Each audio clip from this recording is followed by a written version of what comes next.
o partido lutou. O que o partido lutou na década de 10, na década de 20? O partido basicamente lutou nas bandeiras sindicais. O partido lutou contra a sua ilegalidade já em 1923. Né?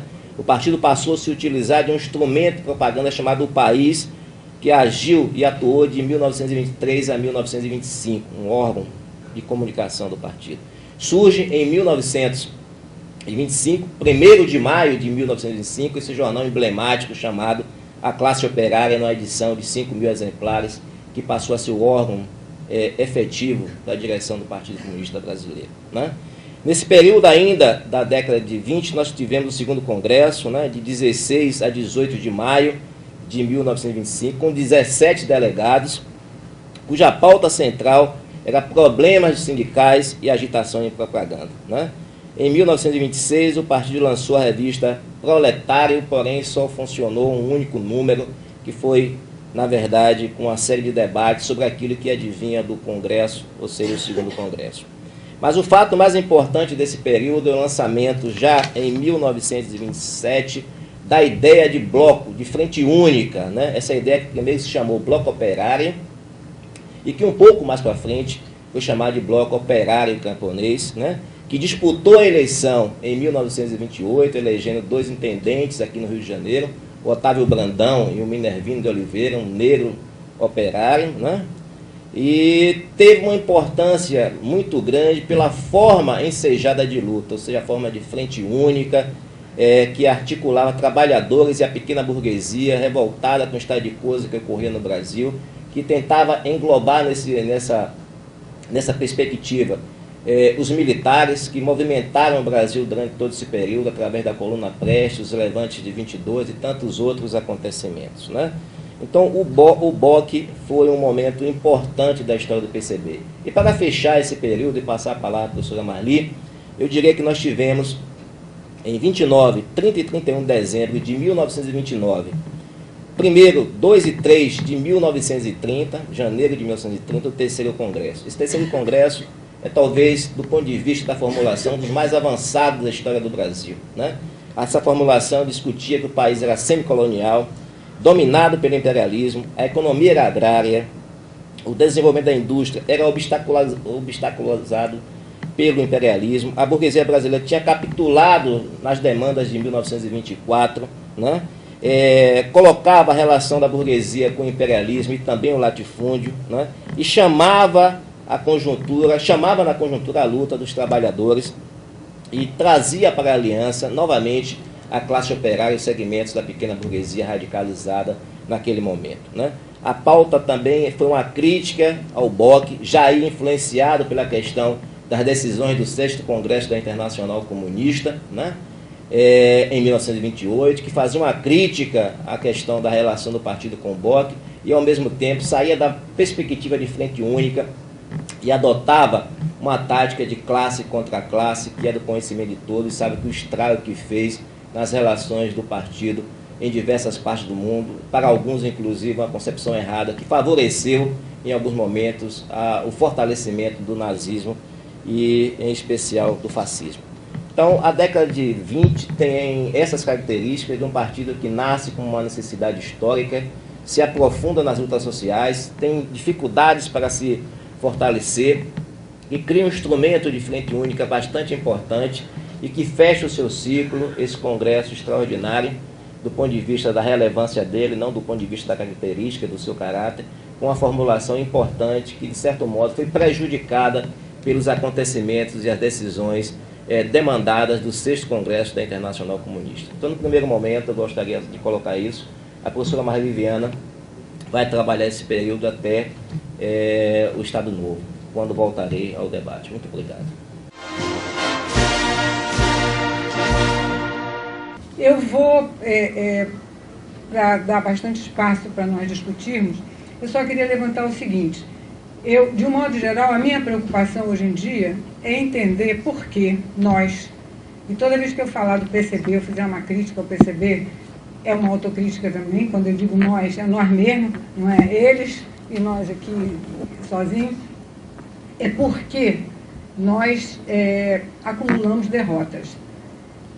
porque isso é uma questão que eu estou tentando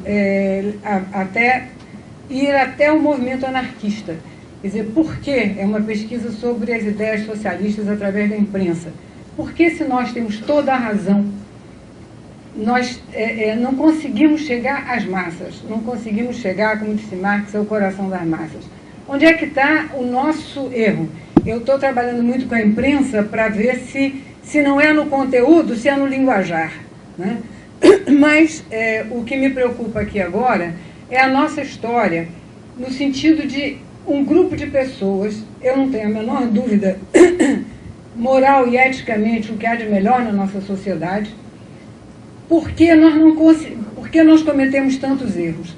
E aqui eu estou pensando muito numa indicação de Gramsci, que diz, é muito conhecido, muito citado, que nós precisamos ser implacáveis, precisamos ter o pessimismo da razão e o otimismo da ação. Isso quer dizer, nós não podemos ficar botando panos quentes nos nossos erros, precisamos aprender com eles, mas isso não quer dizer ficar, eu errei, não. É exatamente para você poder avançar na ação. E, por outro lado, às vezes eu fico até meio irritada quando eu falo dos nossos erros, porque é um pouco assim, se o teu filho faz muita besteira, você fica muito irritado. Fica muito mais que se o seu vizinho. Se o seu vizinho fez alguma coisa, não tem nada a ver. Mas quando aquilo diz respeito a você, e que diz respeito também à autocrítica, que o partido sempre fez, parece, com muita facilidade, mas é uma das coisas mais difíceis de se fazer. Então, é nesse sentido que eu procuro pensar muito a história do partido. Quer dizer, o Milton falou de todas as lutas do partido até 29. Em junho de 29, vai haver um fato muito importante. A Internacional, que pouca importância dava à América Latina, volta-se para a América Latina. Ela já tinha criado aqui um birô sul-americano, em 1927, e em 29 ela faz uma conferência, em junho de 1929, ela faz uma conferência na Argentina, chamada Conferência dos Partidos da América Latina e do Caribe.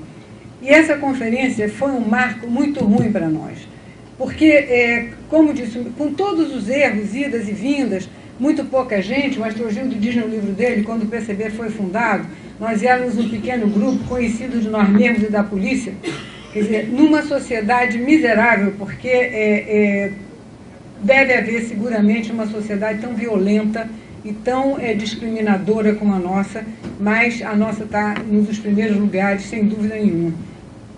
E eles vão conseguindo, aos trancos e barrancos, se firmar no movimento operário, ter uma política própria. Por exemplo, em 27, Astrogildo vai, Astrogildo vai procurar o Prestes, e é Astrogildo que leva uma série de livros marxistas para o Prestes que o fizeram ler, meditar sobre o socialismo e aderir ao socialismo. Eles tinham uma ideia de um terceiro movimento revolucionário que ia eclodir no país, e não é desprovido de razão a ideia deles, que eles mais tarde, justamente quando saem dessa conferência de 29, o Leôncio Basbaum procura os tenentes e propõe aos tenentes em Buenos Aires, que é o seguinte: um terceiro movimento revolucionário virá, o primeiro teria sido de 22, o segundo de 24, o terceiro virá, o Partido Comunista daria a orientação política e eles dariam o braço armado. Evidentemente que os tenentes naquela hora foram muito gentis com o Basbaum, ficaram nos dar uma resposta, mas não refletiram. Mas isso não é de todo, essa busca da aliança com os tenentes, ela é uma visão política, a meu ver, acertada, porque eram as pessoas que representavam muito um segmento das camadas médias urbanas muito importante, daí o prestígio de Prestes e da coluna Prestes. Mas cria o Bloco Operário Camponês, como o Milton falou, que com todas as dificuldades elegem vereadores aqui, os intendentes aqui na Guanabara. Mas essa conferência era uma intervenção direta da IC no Partido Comunista, no pior momento da IC, que é o momento do 6º Congresso. Quer dizer, que foi o auge, vamos dizer assim, da mecanização, da vulgarização, do abastardamento do marxismo. quem estava presente era Humberto Drost, nessa conferência, que tinha sido assistente da Internacional na França. Estava o Manuilsky, Dmitry Manuilsky, estava o Guralski, com certeza, com a mulher dele, Inês Guralski, que vai ter importância aqui. Um outro membro da Internacional chamado Pierre. Então, termina essa conferência, e essa conferência, o PC vai ser muito criticado, o nosso partido vai ser muito criticado, e a consequência disso é que em 1930, Astrogildo vai ser chamado a Moscou e vai ser feita exigem que ele faça uma autocrítica. Otávio Brandão também. Otávio Brandão fez todas as autocríticas pedidas para continuar no partido e continuar em Moscou. Astrogildo não fez. E a Internacional lança um documento, discussões sobre a questão sobre o Brasil. Eu estou trabalhando agora com os documentos da IC e tenho esse documento na íntegra. São 61 páginas da discussão, parte da discussão aqui nessa conferência de 29 na América Latina e depois da resolução sobre o PC. Eles dizem que o PC está totalmente errado, totalmente eivado de direitismo, que o Astrogildo é um direitista. Foi pedir, muito interessante, porque eles chamam Prestes, a coluna Prestes, de social-fascismo. Dizem que Prestes foi comparado a Chiang Kai-shek, inclusive pelo próprio PC, porque não queria que ele entrasse de jeito nenhum. Mas o Astrogildo, a política do Astrogildo de a Frente Única com os Tenentes é arrasada, o BOC é arrasado, o partido tem que acabar com o BOC é uma cobertura do partido, que não pode ser assim, que a palavra de ordem de um tipo de revolução democrática, por isso mesmo incluindo os tenentes, estava completamente errado, que isso era um direitismo lascado, e que eles tinham era que fazer uma revolução esdrúxula, né, de operários, soldados, um soviético de operários, soldados e marinheiros, que ninguém sabia o que era isso. Inclusive pichando, dizendo que tinha que ser uma revolução que incluísse os negros e os índios que estavam reivindicando seus direitos. Eu me lembro, a respeito disso, de um fato verdadeiro, que na Espanha, franquista, que uma vez um grupo de comunistas estava pichando alguma palavra de ordem dessas, todo o poder aos soviéticos, e a polícia chegou, a Guarda Civil chegou. E iam já prender quando um dos guardas disse assim: deixa pra lá, não está vendo que são dois malucos? Quem é que sabe que diabo é isso? E esse comunista que estava pichando disse que foi uma das coisas mais terríveis que ele já passou na vida, ele ter escutado isso, né? E Astrogildo vai ser expulso do partido, ele se nega a fazer autocrítica e vai ser expulso, e começa uma política terrível, porque na União Soviética o Stalin estava com aquela mania que via inimigo por todo lado, sabotadores por todo lado. Claro que havia inimigos, claro que havia sabotadores, mas não vamos falar aqui do que foi o stalinismo, né, a barbaridade que foi. O Comitê Central de Lenin foi totalmente destruído, e havia uma política de proletarização. Essa política foi trazida para cá. Uma das coisas que a Internacional critica, o PCB, é dizer o seguinte: lá pelas tantas, os documentos do PCB falam, comparam o Brasil com a União Soviética, com a Rússia czarista. Não tem nada a ver. A Rússia czarista era um país já imperialista. E o Brasil é um país semicolonial, quer dizer, esse erro que vai perdurar durante muito tempo, considerando que nós éramos uma colônia. A Internacional faz muito pé na história dos dois imperialismos, né, o inglês e o americano, e diz que Prestes e a coluna Prestes estão a serviço da Aliança Liberal de Getúlio e do imperialismo norte-americano. Quer dizer o seguinte: nós, quando nos formamos, nós precisamos muito do apoio da Internacional. Por quê? Porque nós não tínhamos apoio interno. Então, para compensar essa falta de base aqui no país, era importantíssimo nós termos o reconhecimento da Internacional. Mas, por outro lado, esse reconhecimento foi pago a um preço muito alto, porque nós passamos, então, quase a sermos, de certa forma, subservientes à Internacional. Eu fiz um levantamento do movimento comunista, daquela revista que é lançada em janeiro de 22, alguns números são 100% com matéria internacional.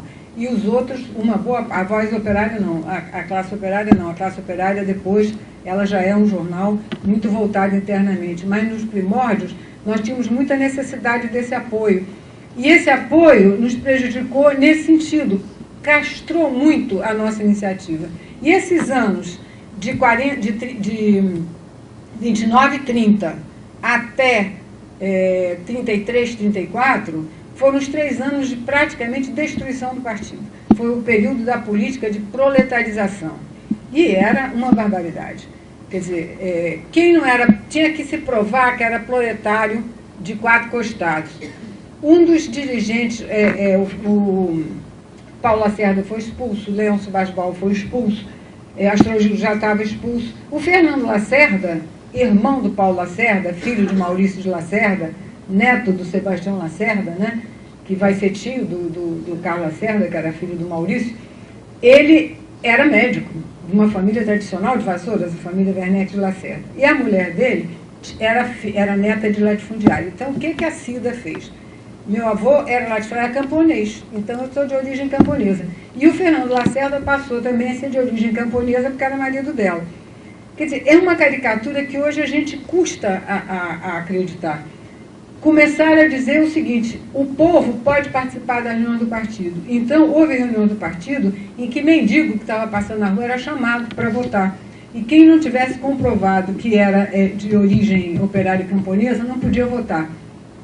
Foi um descalabro tão grande essa situação que a própria Internacional viu que o partido estava se acabando. Os velhos companheiros, Dinarco contava isso, o Armênio Guedes, que faziam casamentos. Você é proletário, então você vai casar com um intelectual ou vice-versa. E o que houve de caso de fuga de marido ou de mulher quando estavam saindo para a lua de mel foi uma maravilha. Quer dizer, isso era isso. A Raquel de Queiroz conta que ela foi, quando escreveu o 15, ela foi chamada por aquele, acho que é o do Vitiliano que você citou, que tinha que ser operário. E a compreensão de operário era falar errado, andar sujo, com roupa bem puída. E olha, isso não era só dessa década, não. Em 60 eu vi muitas vezes uma situação, eu me lembro do Malina dizer para o Salles: você está pensando que ser comunista é andar desse jeito? Não é, não. A gente quer... Então, esse do Vitiliano chama a Raquel de Queiroz para dizer a ela como é que ela tinha que escrever o romance dela. Quer dizer, foi uma época muito difícil. A Internacional volta a intervir aqui, no sentido, vem o Flores, que era um argentino, Rafael Alberdi, que estava na Argentina, para reestruturar o partido. E, nesse sentido, eles montam 2 cursos em 34, final de 33 e 34, 2 cursos de preparação. Num deles estava o Miranda, o Antônio Maciel Bonfim. No outro estava o Lauro Reginaldo da Rocha, o Bangu. E os 2 são escolhidos, cada um num curso, para formar a direção do partido. É quando se monta a direção do partido que vai, nos anos de 34, 35, até os movimentos armados naquela época. O Miranda não era um pobre coitado. O Miranda era professor, o Miranda falava francês.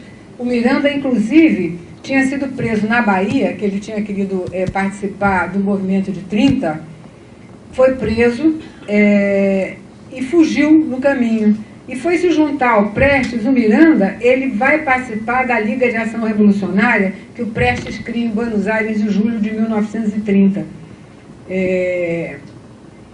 E depois ele vai reaparecer preso nas greves, uma série de greves de 32 em São Paulo. Ele vai aparecer na Ilha Grande, e era muito falante, muito bem falante, por sinal, e vai ser guindado à direção do partido. Ele vai, inicialmente era o Bangu, o primeiro secretário, depois ficou Miranda. Mas a dificuldade deles, porque isso é uma coisa que a gente precisa entender, a nossa sociedade é uma sociedade ainda muito inculta. Se você acompanha quem eram os nossos grandes intelectuais, você conta nos dedos. E nós somos fruto dessa sociedade. Nós não temos tradição cultural, nós não temos uma tradição política cultural, nós não temos uma tradição de organização. Então é preciso levar isso em conta quando nós queremos falar da nossa história, porque nós somos frutos dessa sociedade. Uma sociedade com movimento operário, combativo, lutador, mas, por outro lado, violentamente reprimido e, muitas vezes, exatamente por causa dessa repressão violenta, cooptado pelo governo, como Getúlio conseguiu fazer com boa parte do movimento operário em 30. Então, as nossas dificuldades dificilmente poderiam ser superadas, porque, por mais dedicados que fossem esses homens que compunham a direção do partido nesse período, eles não tinham um mínimo de conhecimento político, teórico, e muito menos do marxismo. O marxismo era transmitido a eles como uma caricatura de verdade, era o bem ou mal, o branco ou preto, né? O Prestes mesmo diz que quando ele se converteu ao marxismo, e olha, não é por acaso que usa esse termo de conversão, ele era um cristão novo. Quer dizer, o que era dito era completamente sagrado, vamos dizer assim. Esse grupo que leva o partido 34, 33, 34, é interessante acompanhar pela classe operária dessa ocasião, ainda profundamente sectário. Primeiro, uma questão que eu estou chamando aqui de sectária, mas que na época a gente tem muito que ver a época, a questão da luta armada. A questão da luta armada, ninguém que se prezasse, fosse quem fosse, imaginava uma revolução que não fosse através da luta armada. Então, isso de dizer, nós fomos à luta armada irresponsavelmente, não. Isso era o comum da sociedade brasileira, era você apelar às armas para alguma transformação revolucionária. As ideias de uma revolução pacífica, isso tudo tinha ficado muito deturpado e muito mais com os socialistas que não queriam saber de Partido Socialista, não queriam saber de revolução. Em 1934, nós temos que levar em conta também, nesse período, a questão da internacional. Quer dizer, nós estamos, a partir de 29, exatamente a partir desse momento, numa crise mundial de ascensão da extrema-direita. Quer dizer, a crise de 29, que acabou com as ilusões do liberalismo, da livre concorrência, caiu do outro lado. Quer dizer, o que tem que salvar a economia capitalista são os governos fortes, são os governos centralizados, e Hitler e Mussolini eram vistos com muita simpatia pelo resto do mundo. Aqui na nossa sociedade, é bom também sempre levar em conta que quando Hitler sobe ao poder, ou Mussolini, não estamos em guerra ainda, você não tem o que eles viraram depois, o antissemitismo e todas as barbaridades. Eles eram vistos como pessoas que tinham recuperado os seus países da crise. E aqui no Brasil, as simpatias da direita pelos governos fortes era muito grande, inclusive seu Getúlio Vargas e seus asseclas como o Dutra, Góes Monteiro. Essas pessoas iam durante a guerra para o Clube Germânia, onde foi a Uni depois, ali na Praia do Flamengo, comemorar as vitórias nazistas. E se opuseram durante muito tempo a que o Brasil entrasse na guerra. Mas esse grupo, em 1934, em 1932, é fundada a Ação Integralista aqui no Brasil. Quer dizer, a extrema-direita se organizando com muita simpatia pelo fascismo, mas também não é só ver o integralismo como uma réplica do fascismo aqui no Brasil, não. Ele tem raízes aqui, numa direita muito forte aqui no Brasil, nos partidos de extrema-direita, pequenos grupos, mas muito atuantes, que já existiam aqui dentro. Em 1932, com a ação dos integralistas, principalmente em 1934, quando eles querem em São Paulo comemorar 2 anos da ação integralista e a famosa Batalha da Praça da Sé, que o Eduardo Maffei tem um livrinho precioso, nessa ocasião, o PC não aceitava frentes amplas, não. A frente única dele era assim, nós queremos a frente única, mas as pessoas da frente única têm que pensar que nem nós. Quer dizer, se não pensar como nós, não serve para a frente única. E vai para Moscou, porque o 7º Congresso da Internacional Comunista estava marcado para o final de 1934. Aqui no Brasil, a partir da Batalha da Praça da Sé, vai se formando, na realidade, no concreto, uma ampla frente, que é uma frente criada fundamentalmente pelos tenentes que não simpatizam, que tinham simpatizado com Getúlio e estavam completamente decepcionados, e é desse grupo que vai se formar a Aliança Nacional Libertadora, que durante muito tempo, eu também aprendi assim, que o partido que formou a aliança, mentira. O partido ficou, inclusive, de pé atrás com a aliança. A classe operária tem artigos dizendo: o partido não adere, nem aderirá jamais à Aliança Nacional Libertadora. Pode apoiar se eles fizerem coisa certa. O Ciro Meirelles escreve uma carta de Pernambuco dizendo que a aliança, não podemos apoiar de jeito nenhum, ela vai substituir o partido. Mas aqui a massa, o povo, estava se organizando nessa ampla frente de combate ao fascismo. Prestes é chamado para ser o presidente de honra da Aliança Nacional Libertadora. E, como presidente de honra, ele chega no Brasil em abril de 1935 e ele percebe que a Aliança não era um partido político e que a Aliança não tinha um programa político, não tinha um programa de governo, havia um hiato. Os próprios aliancistas diziam isso: nós não somos partido político, nós não queremos o poder.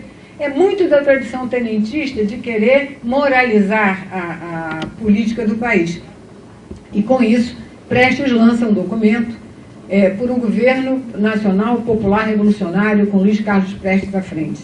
E esse documento, a partir desse documento, é que o partido começa a entrar para a Aliança Nacional Libertadora. É preciso lembrar que o partido tinha uma má vontade extrema com Prestes.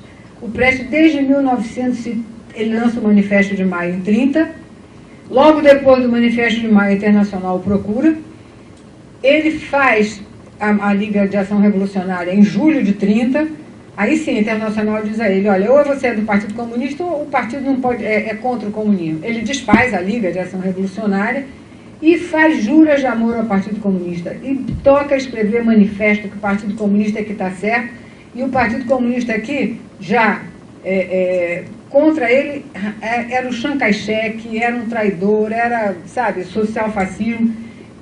Ele foi para Moscou em outubro de 31. E até agosto de 34, ele está pedindo quase que todo dia para entrar para o Partido Comunista. E o partido de jeito nenhum.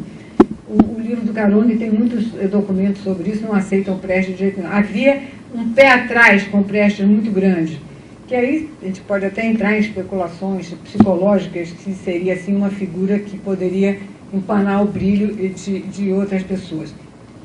Mas o Prestes entra para o partido e vê na Aliança Nacional Libertadora aquele sonho que ele tinha de refazer a Revolução no Brasil, de reviver a coluna Prestes. E ele diz isso: precisamos reviver a coluna. Porque ele diz: agora nós temos, porque ele achava que todos os militares que tinham seguido seguiriam outra vez, e não, agora eu tenho o marxismo na mão, porque na época da coluna não tinha uma proposta política correta, nem tinha proposta política nenhuma, eles queriam era derrubar o Bernardes. Mas agora não, agora eu tenho essa força na mão. E a partir daí que o Prestes começa a pensar, ele já cheguei de Moscou pensando em organizar a Revolução. Até porque o Miranda, isso aí é muito conhecido, em Moscou disse as maiores barbaridades, né? O exército era nosso. Ele tinha um quadro, vocês já devem ter escutado essa história muitas vezes, tinha um mapa do Brasil enorme na sala da reunião, das reuniões preparatórias, porque como não houve o 7º Congresso, fizeram uma reunião com os partidos latino-americanos. E ele pegava alfinetinho colorido e botava no Brasil inteiro, base do partido, em tudo que era lugar. Você tinha um quartel que 2 oficiais diziam que eram assim, contra alguma coisa, é do partido. Então, é o que na nosso jargão a gente chama de baluartismo, né? A polícia vinha pedir conselho a nós. Os cangaceiros eram guerrilheiros, e o Lampião vinha, volta e meia, estava pedindo conselhos a nós do que fazer. É interessante que quando uma vez eu perguntei ao Bangu, que eu entrevistei, eu disse: mas por que vocês mentiam tanto? Ele disse: não era mentira. Olha que interessante, como a gente tem que levar certas coisas em conta quando vai fazer uma apreciação. Ele disse: não era mentira, a gente queria só entusiasmar. Nós achávamos que falando essas coisas, nós entusiasmávamos o povo. E isso é uma questão que nós precisamos levar em conta, não é para mentir não, mas para quando ouvirmos essas coisas. Em 35, o jornal que saiu em Natal, chamado A Liberdade, que eu acho fantástico, eu acho comovente, pela luta e pela ingenuidade. Eles dizem que a Revolução estava no Brasil inteiro. E eu pensando que isso era erro de comunista, quando você vai estudar a Revolução Paulista de 32, eles fazem a mesma coisa. Estão perdendo, mas estão dizendo que as frentes todas estão a favor deles. Então, o Prestes acredita naquilo que o Miranda falou. A única pessoa que ficou horrorizada com as mentiras que o Miranda estava dizendo foi o Elias. Eu não sei se alguém aqui conheceu o velho Elias, eu cheguei a conhecer, que vem, o Elias ajudou o Internacional a refazer o partido. O Elias e o Morena, Roberto Morena, foram duas pessoas que em 33, 34 ajudaram no soerguimento do partido. E o Elias disse que era tudo mentira, que aquilo que o Miranda estava dizendo não era verdade. Aí o que aconteceu? Ficou em Moscou. Por isso que ele não participa de 35. Vem todo mundo para o Brasil, o Elias fica de castigo lá. E aí eu perguntei ao Prestes, e você não protestou contra isso? Ele disse, não. Eu achava que estava bem o Elias ficar em Moscou, porque ele vinha para cá. O secretário-geral falava alguma coisa. Ele contradizia, isso não era boa coisa para a história do partido. Quer dizer, vocês veem como era o tipo de mentalidade, porque as pessoas realmente acreditavam naquilo, né? Bem, esse grupo, encabeçado por Prestes, que vai... Eles não desencadeiam o próprio... Eles estão se preparando para um levante. Mas o levante, eu não vou passar por alto para não gastar muito tempo, depois a gente pode discutir isso nas discussões, ele não é determinado assim, vamos fazer o levante agora. Evidentemente que estava na cabeça de todos os comunistas tomar o poder e tomar o poder por luta armada. Isso aí ninguém discute. Isso era da própria estratégia, mas não era naquele momento. Quando o Natal se levanta, por uma questão local, o Prestes, Recife se levanta, aí já por ordem do partido, do Caetano Machado, contra a Gregório Bezerra dizia uma barbaridade, levantar o quartel no domingo, não tem ninguém no quartel no domingo, mas o Caetano Machado insistiu, foi um fracasso. Natal durou 4 dias o movimento, né, a população aderiu, evidentemente, pão de graça, transporte de graça, comida de graça, foi uma festa. E de uma ingenuidade, assim, eles assaltaram os bancos, não houve uma morte em Natal. Por que foi preciso depois dizer, aqui no Rio, Prestes vai e diz, bom, nós não podemos deixar o pessoal de Natal abandonado à sorte. Nós temos obrigação de fazer alguma coisa em solidariedade a eles. Todos ficam contra. Berger está contra, Viotti está contra, Miranda está contra. Mas o peso do Prestes era muito grande. E ele diz, a Marinha está conosco. Isso o Fernando Moraes conta no livro dele, eu perguntei a ele, se é possível que eu tenha dito. E ele acreditava, e todos acreditavam na possível vitória de um movimento da Aliança Nacional Libertadora, que era um movimento, não foi um movimento comunista, foi um movimento que os comunistas lideraram, mas a maioria era da Aliança Nacional Libertadora. No 11RI, havia um oficial comunista, que era o Leivas Otero, e o Agildo Barata, que estava preso lá. Os outros todos eram aliancistas. Foi um movimento fundamentalmente antifascista. Por que a reação precisou dizer que foi ordem de Moscou? Foi a mesma coisa com Canutos. Canutos, um bando de camponeses pobres, maltrapilhos, derrota 3 exércitos, 4 exércitos, não é possível. Tem que ter dedo internacional. Inventam que eles estão ligados, são monarquistas ligados a antigos oficiais de Napoleão Bonaparte na França. Porque como é que é isso? Esse bando de camponeses está nos derrotando. Em Natal, um grupo de soldados, nenhum oficial do exército aderiu ao movimento em Natal, um grupo de soldados, cabos e sargentos faz esse movimento, bota a oficialidade para correr, porque foi uma verdade. 3, 4 dias depois, o oficial saiu escondido das casas de farinha. Os processos de Natal, o que está interrogando, comenta lá quando ele está interrogando um oficial, foi vergonhoso a maneira como ele chorou e contou que se escondeu em casa. Então, como é que é isso? Tem que justificar que aquilo tudo foi uma trama sórdida, uma trama tremenda e que teve apoio internacional. Senão, como é que vai justificar aquele fracasso do exército lá? Aqui, no dia 25 de noite, que foi 23 em Natal, 24 em Recife, sabe-se aqui no dia 25 e 25 à noite, Prestes dá a ordem de levantar as principais unidades. Vocês imaginam para levantar no dia 27 de madrugada. Então, não estava nada preparado, não estava nada organizado, e Getúlio já sabia, não pelo Gruber, daquele livro Johnny que fala sobre isso. O Getúlio já sabia por 3 fontes. Uma, por um oficial chamado Soveral, que era da Vila Militar, que não se levantou. Mas não foi porque ele aguentou ninguém, não, porque os oficiais saíam convidando, saíam convidando para participar do movimento. O Soveral foi para o quartel-general e convidou várias pessoas para participar do movimento, e essas pessoas comunicaram ao ministro da Guerra. Outro que comentou sobre a revolta foi o Pedro Ernesto. O irmão do Pedro Ernesto era do partido, e o partido tinha pedido que deixasse os hospitais do Rio de Janeiro à disposição. E o Pedro Ernesto, que era muito amigo do Getúlio, comentou com o Getúlio. E o outro, o Prestes, escreve um bilhete para aquele oficial do Exército, que agora me fugiu o nome daquele, o Estilac Leal, que comandava um batalhão que tinha sido um homem da coluna. E quando o Estilac recebe o bilhete, o Prestes dizendo: estamos nos levantando, espero que nos encontremos em breve.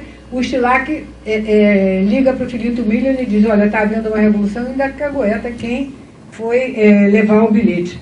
Então, a escola de aeronáutica, quando levanta o terceiro RI, estava de prontidão, como vocês sabem, e a escola de aeronáutica já se sabia que tinha havido um levante no terceiro RI. Então, quer dizer, nesse sentido, a repressão era o que o Getúlio precisava. Porque no final de 1935, o Getúlio estava ameaçado de impeachment. A bancada do Rio Grande do Sul tinha rompido toda com ele, feito aliança com São Paulo, parte de Minas, Borges de Medeiros. Toda aquela turma amiga do Getúlio tinha rompido com ele. O governador do Rio Grande do Sul tinha dado um aviso: ou você bota o Vicente Raul e o Filito Miller para fora, ou a bancada do Rio Grande do Sul rompe com você. Quer dizer, 35 deu uma sobrevida a Getúlio, né? E daí a repressão vai ser violenta, porque a repressão de 35, 36 vai emendar com a repressão do Estado Novo. E eu deixo algumas considerações finais para depois, para não tirar o tempo do Milton. Bom, camaradas, o professor Marli fez um levantamento daquilo que ela estuda e que tem um reconhecimento muito grande pelas fontes que pesquisou e pela referência historiográfica que se utilizou.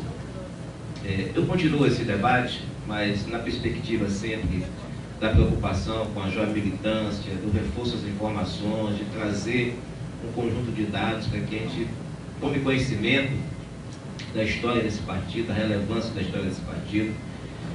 Mas seria importante também afirmar que as contradições que perpassaram o conjunto da história desse partido não são pequenas, né? Quando o Marli fala de Antônio Maciel Bonfim Miranda, que por incrível que pareça é da mesma cidade que eu nasci, a cidade de Alagoinhas, na Bahia, né? É uma pessoa que no setor de jornais raros do Arquivo Público do Estado da Bahia, um colega Raimundo encontrou diversas informações a respeito do que era Miranda na vida da cidade e da Bahia. Então, a primeira acusação a Miranda, quando ocorre, sai uma nota do jornal, que é um jornal da elite, vamos supor assim, Alagoinhas, diz assim: moço de família importante jamais será responsável por isso que está sendo acusado. Ou então, apareceu em Alagoinhas esse final de semana para ver a sua noiva, o representante comercial, o professor, não sei o que mais, Antônio Maciel Bonfim. Então, Miranda, essa figura que nos levou de uma forma ou outra ao levante de 35, né, é uma figura muito bem vista na sociedade alagoense, né, e que já nos subterrâneos das lutas já tinha feito contato com Prestes há bastante tempo, e que era professor de um colégio, inclusive professor de francês, e tinha alguns dotes muito bem destacados pela sociedade alagoense daquele período, né?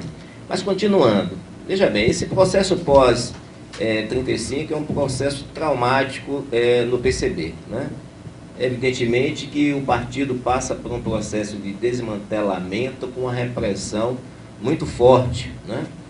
A partir desse levante que, em diversas análises, pode ser compreendido como um fator que Vargas necessitava para implementar aquilo que interessava a ele mais na frente, mas também por uma visão voluntarista ou até mesmo uma perspectiva equivocada daqueles que no Partido Comunista Brasileiro viam a Revolução com os olhos da Internacional Comunista, que naquele momento era extremamente distanciado da realidade concreta do Brasil e de boa parte dos lugares onde os documentos do Sexto Congresso apontavam as características da Revolução.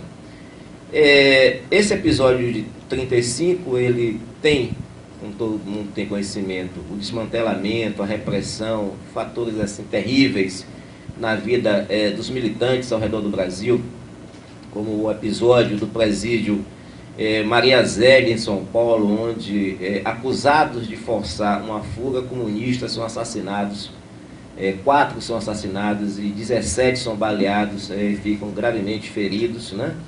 E por todo o Brasil nós temos, se estudarmos mais a fundo, e tem as fontes específicas, os estudos mais regionalizados, esses acontecimentos têm um empenho na repressão muito forte, né? A partir da prisão de Prestes em março ou maio de 36, não me lembro exatamente, março, né? Bom, o ano de 37 é um ano muito importante para a história política do Brasil, né? História política do Brasil, história política dos comunistas, né? É um ano que traz para a cena a perspectiva das eleições em um processo político onde o governo tinha fechado os canais da representação política, né? Então, naquele momento, se tinha a ideia de que poderiam ocorrer as eleições presidenciais e se articularam no Brasil 2 candidaturas, né? Armando de Salles Oliveira, em São Paulo, e José Américo de Almeida, que vinha do Nordeste em especial, né? Por incrível que pareça, diversos documentos apontam que o partido teve envolvimento disso, ou seja, em São Paulo existia interesse em se negociar com o então governador do estado para o apoio. E no Nordeste também se procurou o José Américo de Almeida para discutir, sempre na perspectiva de incluir na pauta da campanha algumas demandas do partido naquela época, né? Em virtude disso, o Carone, o Moisés Vinhas e mais alguns afirmam que em São Paulo, por contradição da direção, diversos militantes saem do partido em virtude desse debate da perspectiva de apoiar ou não o então governador daquele estado. Mas outro fator também possibilitou essa compreensão de que poderíamos ter um aceno democrático para o país, além da perspectiva da eleição, que era a anistia, a considerada macedada, né, que permitiu inclusive que Giocondo Dias saísse da cadeia, que diversos militantes comunistas em várias partes do país saíssem da cadeia. Por incrível que pareça, acreditando ou não na perspectiva da luta revolucionária do país, muitos deles tomaram o rumo, efetivamente, da Europa, em especial para a Espanha, né, participar dos acontecimentos naquele país, né? Bom, já efetivamente dotado de um sentido de reorganização, né, e não antevendo, como é muito clássico na história do partido, alguns acontecimentos que estavam já com características empíricas acenadas, né, no contexto político, o partido realiza um pleno no sentido de discutir uma política, né?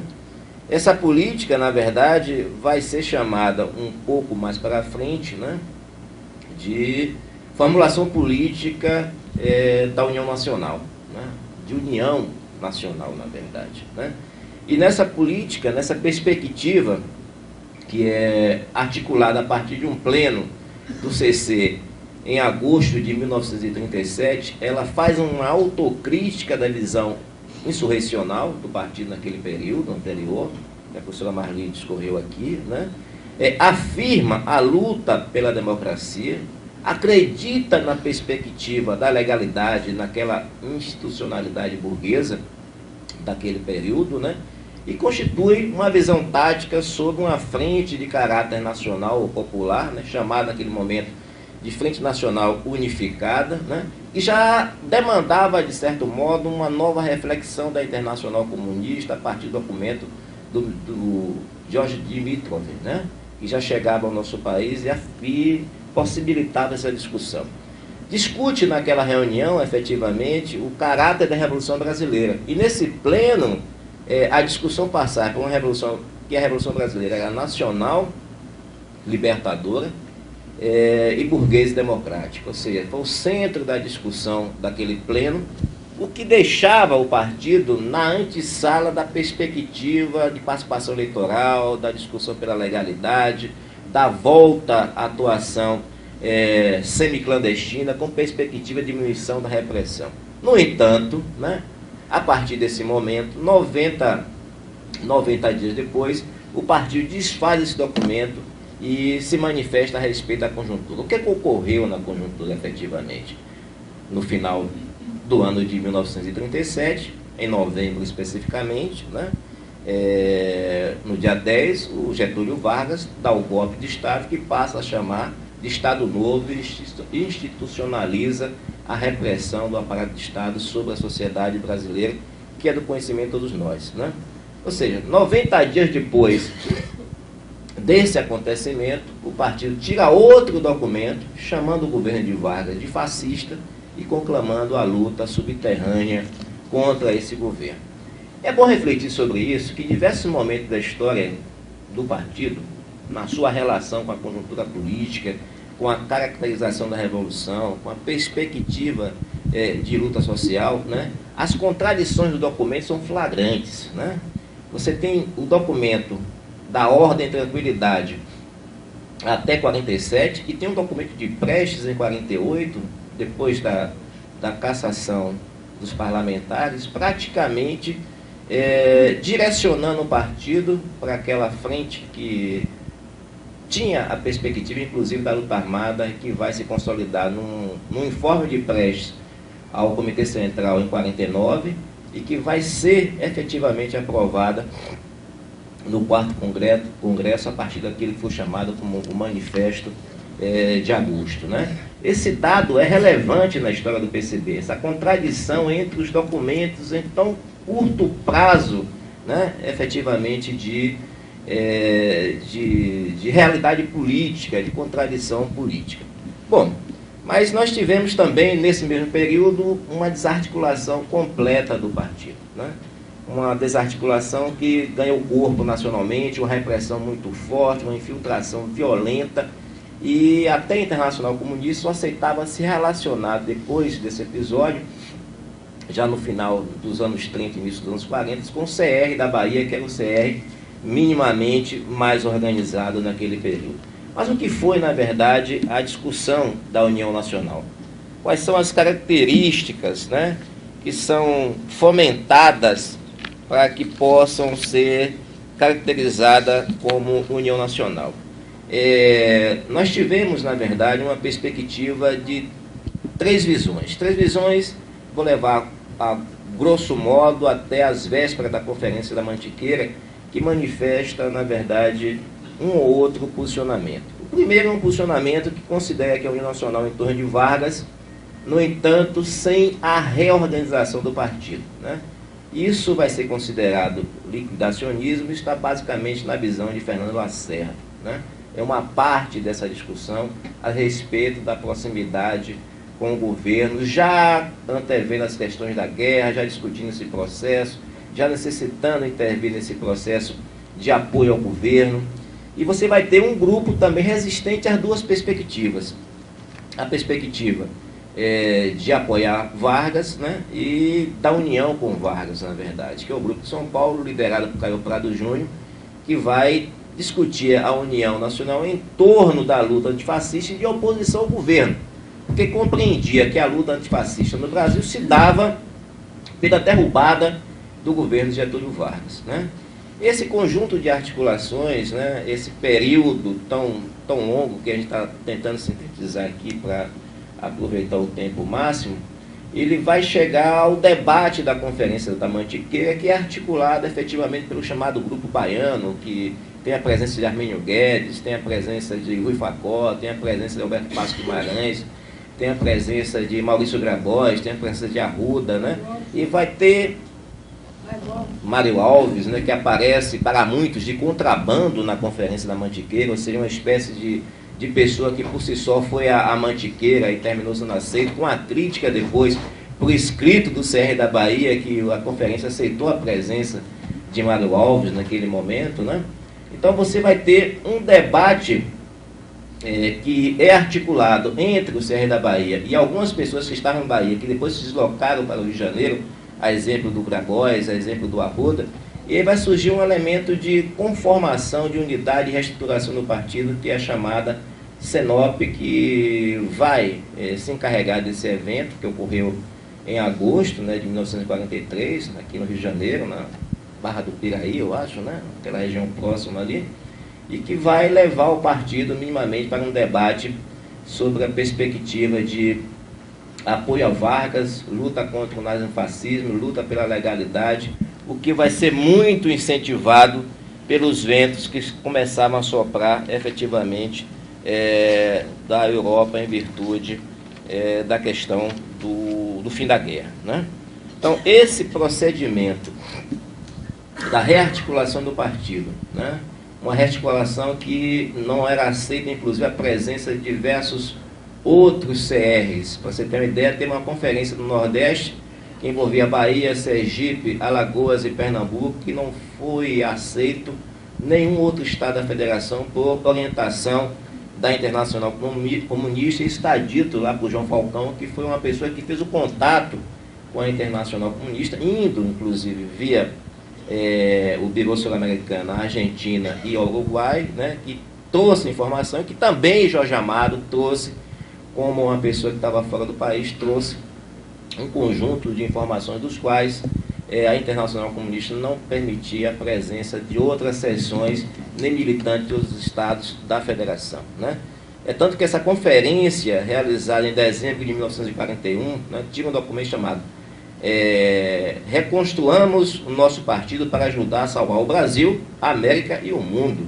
Quer dizer, um documento poderoso, né, saído de uma conferência na Bahia de 4 estados do Nordeste. Essa articulação da Mantiqueira, né, realizada lá no dia 27, né, elege uma comissão nacional. O partido só vem usar o nome Comitê Central, por incrível que pareça, a partir de um relatório de João Amazonas, já bem na frente, né? Então, se temos Comitê Central hoje no Brasil, a primeira pessoa a sugerir esse nome foi o camarada falecido João Amazonas, né? Estou aqui fazendo algo que alguns no plenário podem até se sentir um tanto quanto aborrecido, né? Mas é verdade, naquele momento se chamava Comitê Nacional. Essas articulações criou uma coordenação, né, com 20 nomes, uma representação política importante. Naquele momento, o secretário-geral do partido era Álvaro Ventura, né, que passou para José Medina Azevedo o cargo, porém o próprio Prestes havia sido eleito, mas se encontrava na prisão, só assumiria a sua função quando saiu da cadeia especificamente. Então o partido participou das políticas por ele aprovada nessa conferência, ou seja, campanha contra o nazifascismo, apoio a Vargas, luta pela democracia, Frente Popular sem crítica a Getúlio Vargas e convite à burguesia nacional para fazer o enfrentamento ao latifúndio e ao imperialismo. Essa questão tão delicada da luta política e das posições políticas do PCB. E, evidentemente, a questão da anistia. Para finalizar, eu diria que o ano mais importante desse período da história do PCB é, evidentemente, o ano de 1945, né? Fatos esparsos dão nota de uma grande representação que surgia naquele ano, né? O jornal O Momento surge como um órgão de informação do partido em 9 de abril de 1945, na Bahia, tendo na sua redação Mário Alves, a camarada Ana Montenegro, que muitos aqui conheceram, né? E alguns nossos camaradas da Bahia, a exemplo de Aristeu Nogueira, né? A exemplo de Bedegueba, a exemplo do hoje industrial Boris Tabakoff, da Fiesp, né? Que foi naquele período secretário de organização do partido e como homem da articulação do partido, trabalhou na redação do jornal O Momento. Bom, Vargas decreta a anistia em 18 de abril, Prestes é logo solto, o PCB solicita registro em 3 de setembro de 1945. Todavia, né, no mês de outubro, as forças da reação dão um golpe e, por incrível que pareça, o partido já na legalidade, as forças ligadas ao PCB sofreram duro golpe. Ou seja, a repressão se abateu sobre o MUT, Movimento Unificador dos Trabalhadores, criado e dirigido por Roberto Morena naquele período, né? Os sindicatos passam a sofrer intervenção e as sedes do partido são depredadas em diversas partes do país. Todavia, os comícios com a presença de Luiz Carlos Prestes no Pacaembu, em São Januário, em Salvador, em Recife, em várias partes do Brasil, são comícios massivos de grande presença. E, por fim, embora a repressão atuando, tivemos as eleições de 2 de dezembro de 1945, quando o partido teve uma grande vitória. Afinal de contas, tinha lançado um candidato aqui do Rio, desconhecido, né, apenas amigo do partido. A ideia original do PCB era lançar Adhemar de Barros, né? É bom que se identifique isso na pesquisa histórica. Não conseguindo essa perspectiva, procurou o Edo Fiuza e lançou há poucos dias da eleição. Ele teve quase 10% dos votos, 560 mil votos naquele período.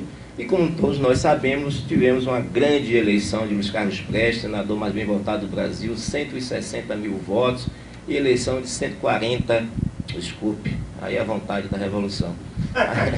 E a eleição de 14 deputados federais, né, todos aqueles que nós conhecemos. Pois bem, o partido foi cassado, o registro em maio de 47, os parlamentares foram também cassados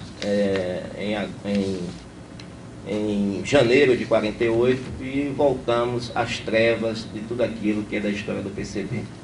O importante reconhecer desse período, para o bem ou para o mal, para a verdade e para a história, é a presença desse operador político, essa presença extraordinária, com erros e acertos na história do Brasil, né? Isso está claro, inclusive, porque oferece aos estudiosos e aos trabalhadores de todo o Brasil a perspectiva de um partido de massas. E isso foi possível naquela jornada de 1945, naqueles períodos que levaram até a cassação do registro dos parlamentares. Por fim, eu diria o seguinte: esse partido, como disse Bertoldo Brecht, quem é ele, né? Quem é o partido? Mas quem é o partido? Ele fica sentado em uma casa com telefones? Seus pensamentos são secretos, suas decisões desconhecidas? Quem é ele? Nós somos ele. Você, eu, você, nós todos.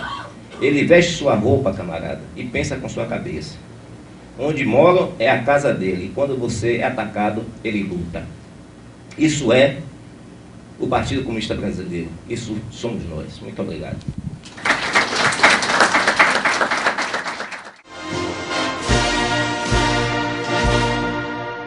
Esse fato do Miranda em Moscou pode parecer caricato, mas foi verdade. Quer dizer, isso teve consequências que não foram positivas para a história do partido. Não adianta a gente fingir que não.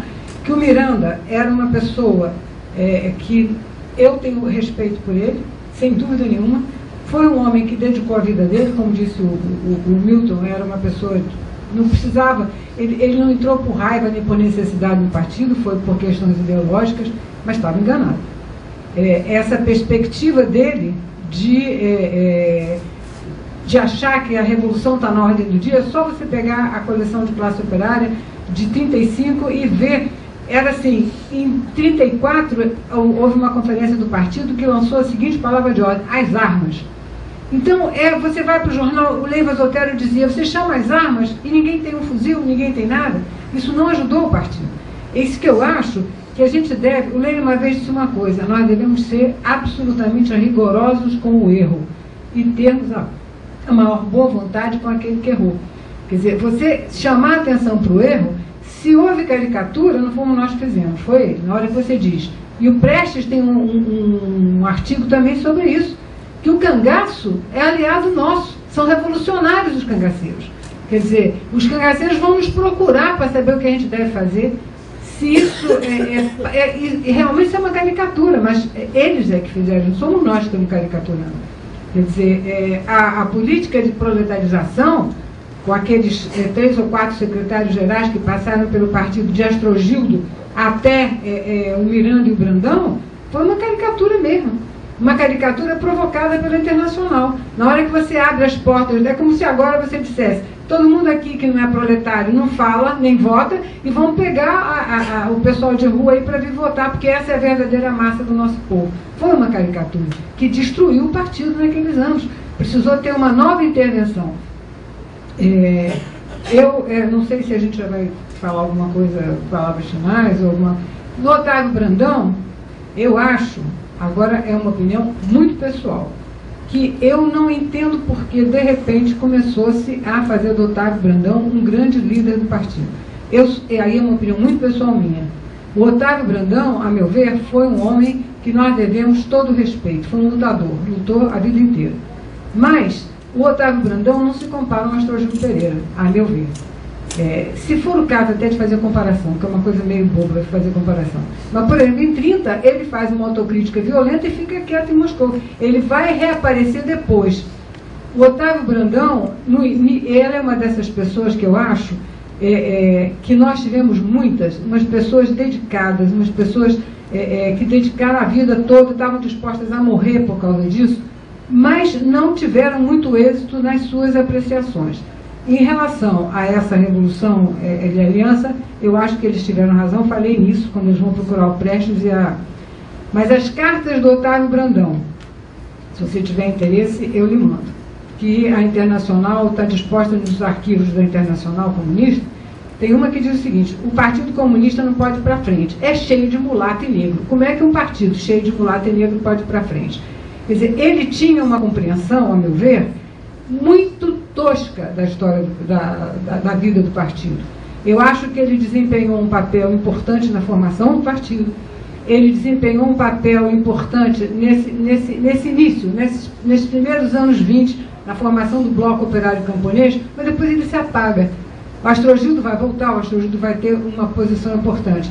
Mas isso é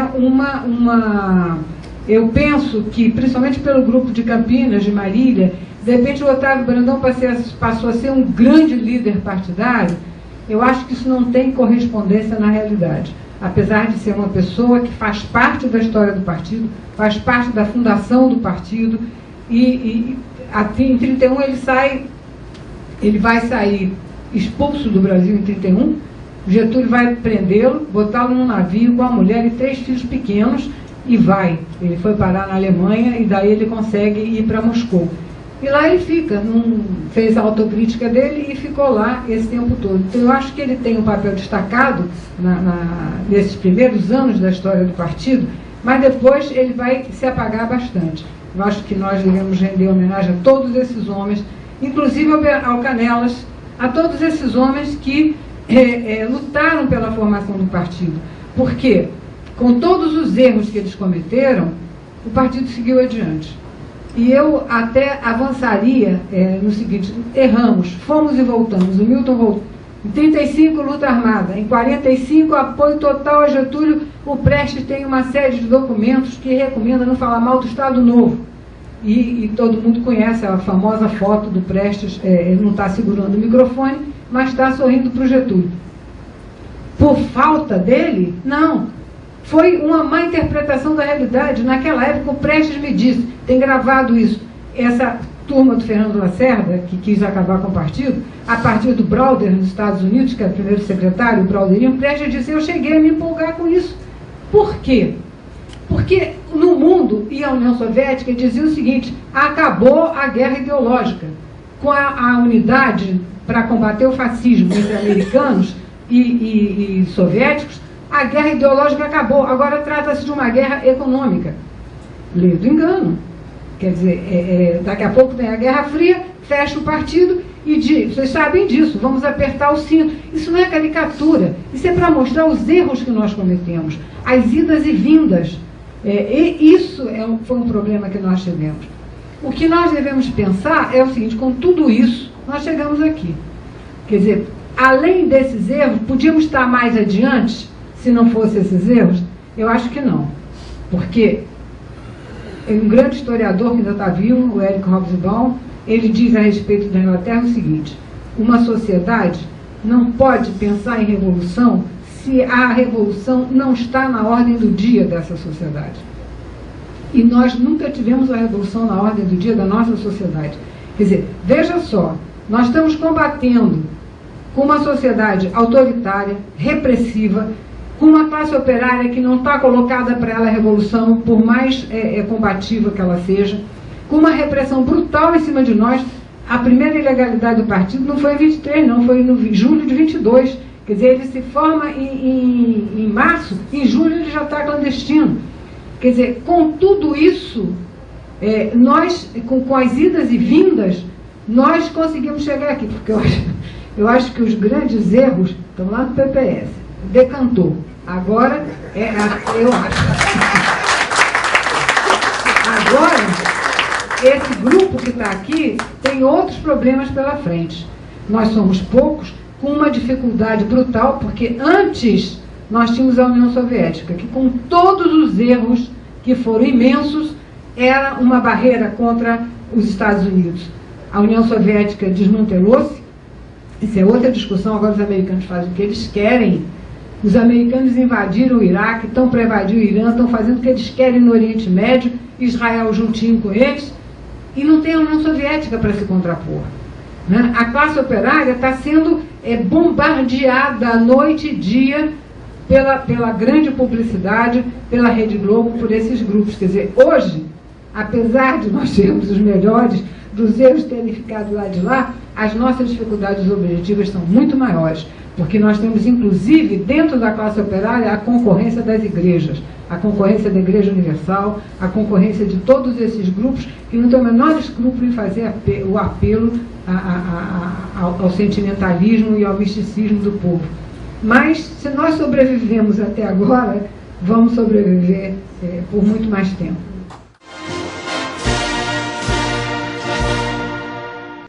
Eu considero o seguinte: a gente não pode tirar a explicação do processo do seu devido contexto, né? Senão efetivamente isso vira anacronismo, né? Agora, tem que se resgatar na história desse partido, para efeito pedagógico da nossa ação presente e futura, as contradições que pautaram, através do fogo da conjuntura, algumas políticas e alguns momentos de zigue-zague na vida do partido, né? Formulações que se contrapunham efetivamente à realidade objetiva e que mais na frente era em sentido contrário àquela de período anterior, né? Em diversos momentos, isso que Edmilson fala como caricatura, você pode encontrar nas explicações que diversas pessoas dizem do próprio Miranda. Eu quero pegar apenas um registro, né? Numa das prisões de Miranda, na Bahia, quando ele é preso e o Jornal de Alagoinhas noticia a presença dele na cadeia, ele está sendo preso, ele comunica o delegado que representa o Centro Operário da Bahia, né? O Centro Operário da Bahia é chamado para dar informação e todos os seus diretores disseram que nunca teve acesso a Miranda, o que Miranda depois vinha confirmar, né? Ele achava que tinha membro do partido Centro Operário e, para tal, ele também se considerava representante do Centro Operário. Então, tem textos, inclusive um livro que eu li recentemente, onde Prestes chamava Miranda de falastrão. Especificamente está lá a frase, entre aspas, do próprio Prestes. Então, essas situações, elas são articuladas no fogo da conjuntura, em situação muito difícil, né? Que lidas depois numa mesa como essa, ou nos acontecimentos que são recolhidos nos trabalhos de pesquisa, a gente tem a sensação como militante de que algo, né, do personagem não condiz com o esforço que foi feito naquela realidade objetiva. Não se trata disso efetivamente, isso é uma observação. A outra observação é com relação à interpretação de quem poderia ser aliado ou não nesses processos de luta, em especial esse que Marli colocou. No próprio texto de Carlos Alberto Doria, no capítulo da história do marxismo no Brasil, né, onde ele cita inclusive um texto seu, né, está lá efetivamente a colocação de Prestes sobre o cangaço e sobre Lampião, né? Isso é um dado objetivo da fala, da informação de Prestes. Então tem questões, né, que são apresentadas hoje de uma forma bem diferenciada, mas que naquela realidade objetiva, pelas condições que tinham os comunistas, né, eram muito difíceis essa avaliação, essa resposta, esse acerto, né? Ao dizermos que erramos em diversos momentos da história do Brasil, não estamos tirando o papel histórico revolucionário desses homens e dessas mulheres. Na verdade, estamos tentando fazer um ajuste de conta para que o fogo da conjuntura, no momento ou mais para frente, não nos leve efetivamente às mesmas contradições que ocorreram no passado. Então são essas observações em relação ao que colocou Edmilson. E no caso de Brandão, eu realmente deve ter um passado, né? Ele foi o segundo dos intendentes. Eu acho que efetivamente Brandão não tem a importância que hoje está se resgatando, muito pelos estudos de João Quartim de Moraes e de algumas outras pessoas em especial sobre isso, mas não deixa de ser um grande intelectual, um grande militante da história do PCB. Tanto é que nos anos 50 ele retorna ao Comitê Central na suplência do Comitê Central, assim como Astrogildo Pereira também estava na suplência do Comitê Central, e Leôncio Basbal, numa declaração, cita muito aborrecido porque que ele também não entrou numa suplência do Comitê Central, já que ele fazia muito mais força do que Astrogildo Pereira. Então são as vicissitudes do processo que pode ser adquirida nesses livros, nesses documentos, nos diversos apanhados desse rico instrumento de pesquisa que é o Partido Comunista Brasileiro.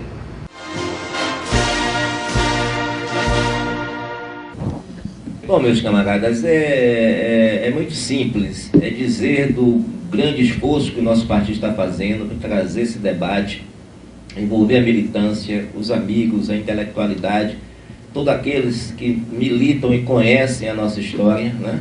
E dizer do orgulho que está aqui, que deve ser o orgulho de todo e qualquer militante em participar de um processo como esse, aberto, fraterno e que só joga o partido para frente. Viva o Partido Comunista Brasileiro!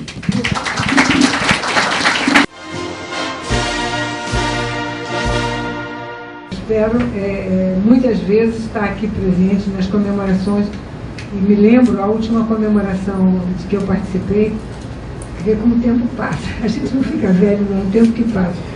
Foi o 40º aniversário do partido. E na filosofia, não sei se o Sebastião se lembra, muita gente foi presa. E eu acho que alguém falou aqui do Luiz Sérgio, que tenha falecido. O Luiz Sérgio, acho que era o nosso companheiro também na filosofia. Nós saímos para pichar a cidade, viva o 40º aniversário do PCB, e eu nesse dia não fui, porque o Givaldo, que hoje está... que Deus tem, eu dirigia naquela época a Kombi do partido, então eu saí com ele para pegar novos rumos, porque a polícia estava em cima do jornal do partido. Olha isso em pleno Jango, viu? A repressão que a gente sofria aqui, isso foi em 62. Então a gente ia... A repressão do Lacerda. Do Lacerda. A gente rodeava a sede lá perto da Praça Mauá, a polícia saía, a gente ia, pegava um bolo de novos rumos, voltava.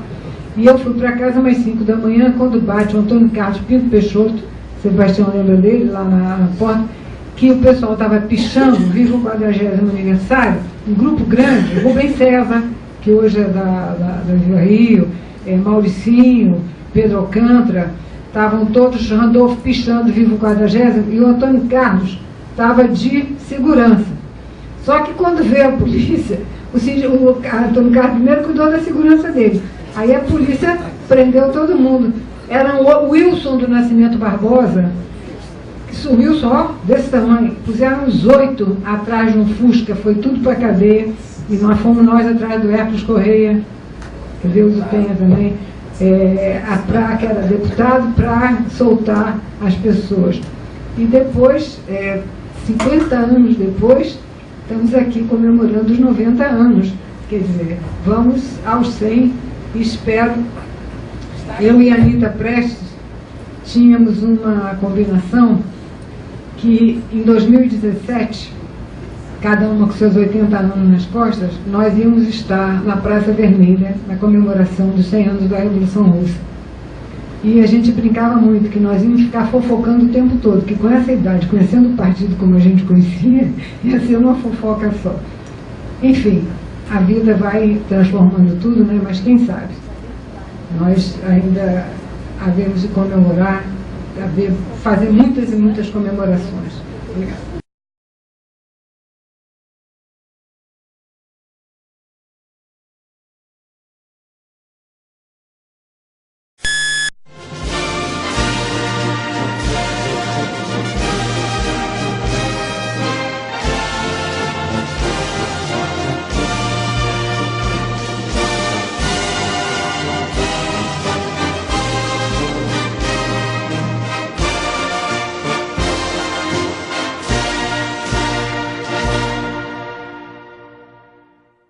Então o partido lutou. O que o partido lutou na década de 10, na década de 20? O partido basicamente lutou nas bandeiras sindicais. O partido lutou contra a sua ilegalidade já em 1923. Né? O partido passou a se utilizar de um instrumento de propaganda chamado O País, que agiu e atuou de 1923 a 1925, um órgão de comunicação do partido. Surge em 1925, 1º de maio de 1925, esse jornal emblemático chamado A Classe Operária, numa edição de 5.000 exemplares, que passou a ser o órgão efetivo da direção do Partido Comunista Brasileiro. Né? Nesse período ainda da década de 20, nós tivemos o 2º Congresso, né, de 16 a 18 de maio de 1925, com 17 delegados, cuja pauta central era problemas sindicais e agitação em propaganda. Né? Em 1926, o partido lançou a revista Proletário, porém só funcionou um único número, que foi, na verdade, com uma série de debates sobre aquilo que adivinha do Congresso, ou seja, o 2º Congresso. Mas o fato mais importante desse período é o lançamento, já em 1927, da ideia de bloco, de frente única, né? Essa ideia que primeiro se chamou Bloco Operário, e que um pouco mais para frente foi chamado de Bloco Operário Camponês, né? Que disputou a eleição em 1928, elegendo 2 intendentes aqui no Rio de Janeiro, o Otávio Brandão e o Minervino de Oliveira, um negro operário, né? E teve uma importância muito grande pela forma ensejada de luta, ou seja, a forma de frente única, que articulava trabalhadores e a pequena burguesia revoltada com o estado de coisa que ocorria no Brasil, que tentava englobar nessa perspectiva os militares que movimentaram o Brasil durante todo esse período, através da Coluna Prestes, os levantes de 22 e tantos outros acontecimentos. Né? Então, o BOC foi um momento importante da história do PCB. E para fechar esse período e passar a palavra à professora Marli, eu diria que nós tivemos, em 29, 30 e 31 de dezembro de 1929, primeiro, 2 e 3 de 1930, janeiro de 1930, o 3º Congresso. Esse 3º Congresso é talvez, do ponto de vista da formulação, dos mais avançados. Marx é o coração das massas. Onde é que está o nosso erro? Eu estou trabalhando muito com a imprensa para ver se não é no conteúdo, se é no linguajar. Né? Mas o que me preocupa aqui agora é a nossa história, no sentido de um grupo de pessoas, eu não tenho a menor dúvida, moral e eticamente, o que há de melhor na nossa sociedade. Por que nós cometemos tantos erros? E aqui eu estou pensando muito numa indicação de Gramsci que diz, é muito conhecido, muito citado, que nós precisamos ser implacáveis, precisamos ter o pessimismo da razão e o otimismo da ação. Isso quer dizer, nós não podemos ficar botando panos quentes nos nossos erros, precisamos aprender com eles, mas isso não quer dizer ficar, eu errei, não, é exatamente para você poder avançar na ação. E, por outro lado, às vezes eu fico até meio irritada quando eu falo dos nossos erros, porque é um pouco assim, se o teu filho faz muita besteira, você fica muito irritado.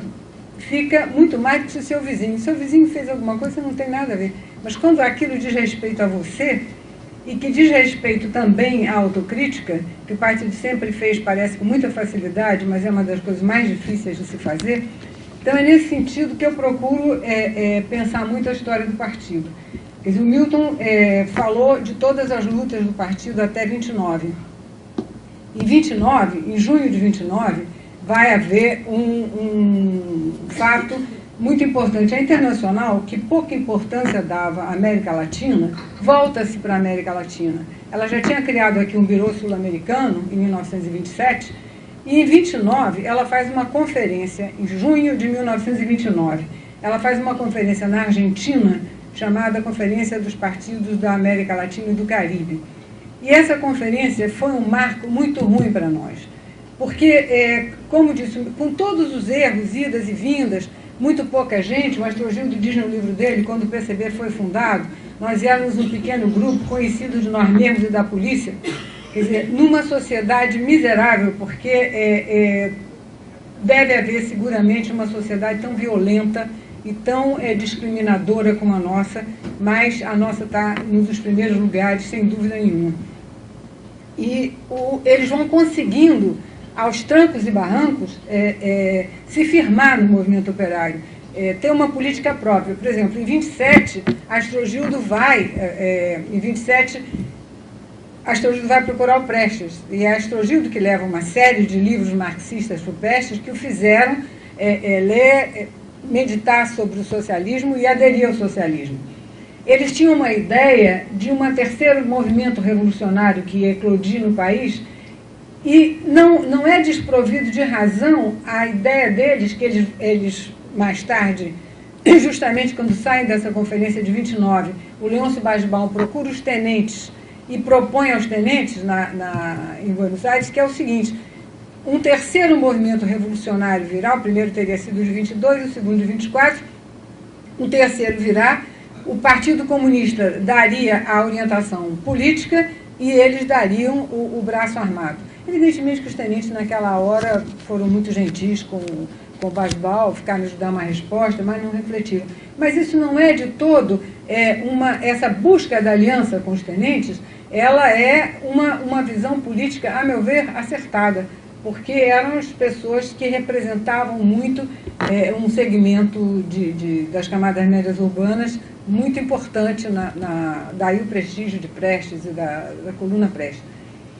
Mas cria o Bloco Operário Camponês, como o Milton falou, que com todas as dificuldades elegem vereadores aqui, os intendentes aqui na Guanabara. Mas essa conferência era uma intervenção direta da IC no Partido Comunista, no pior momento da IC, que é o momento do 6º Congresso. Quer dizer, que foi o auge, vamos dizer assim, da mecanização, da vulgarização, do abastardamento do marxismo. Quem estava presente era Humberto Droz, nessa conferência, que tinha sido assistente da Internacional na França. Estava o Manuilsky, Dmitry Manuilsky, estava o Guralski, com certeza, com a mulher dele, Inês Guralski, que vai ter importância aqui. Um outro membro da Internacional chamado Pierre.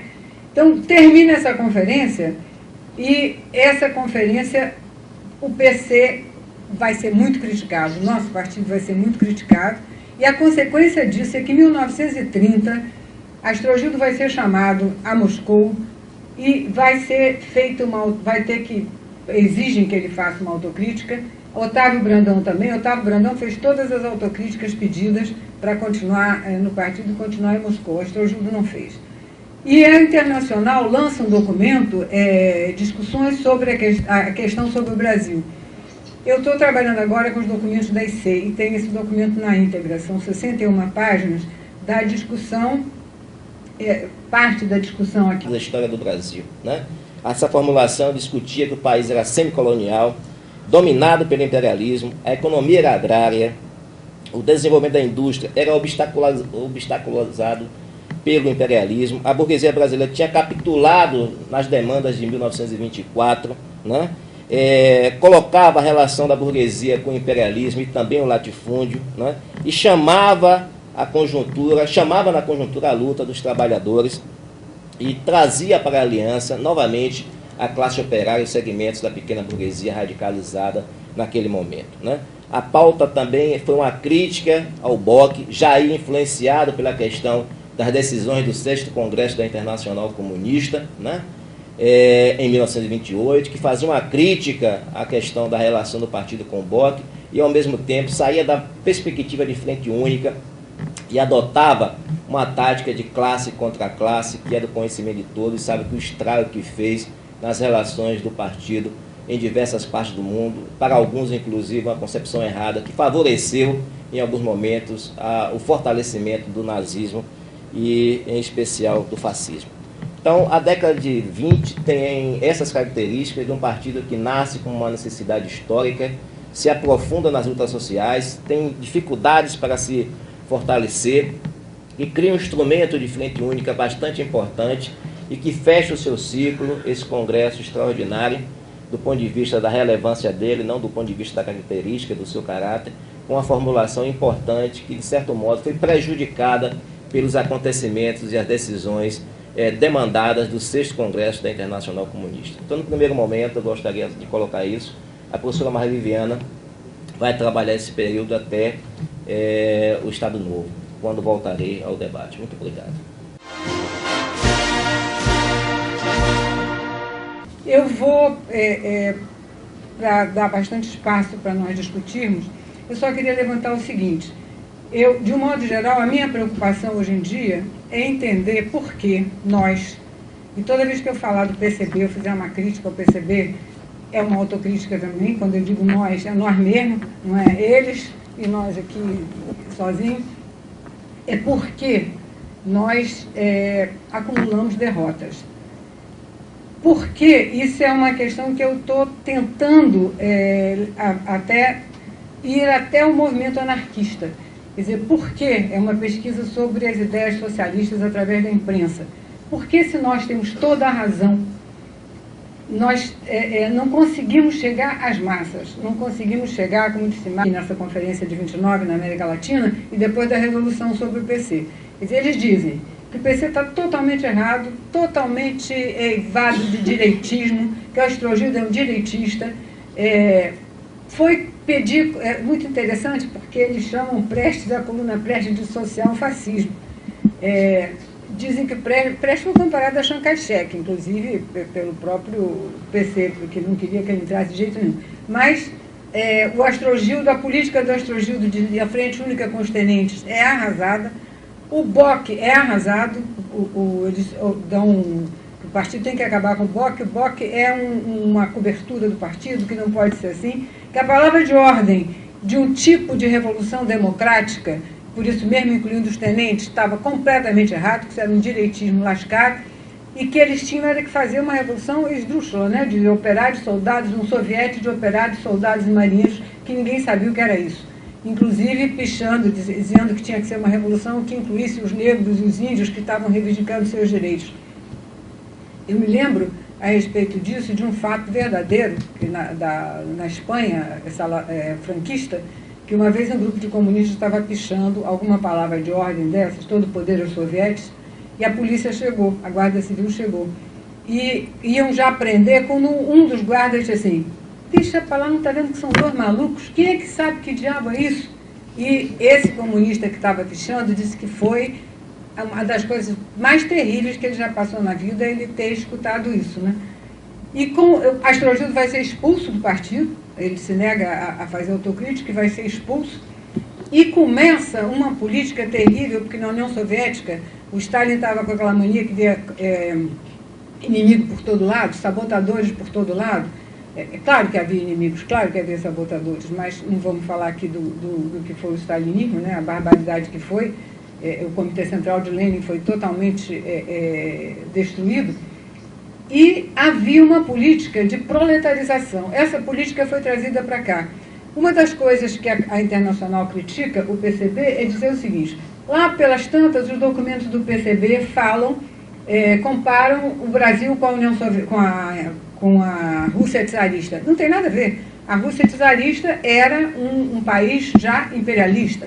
E o Brasil é um país semicolonial. Quer dizer, esse erro que vai perdurar durante muito tempo, considerando que nós éramos uma colônia.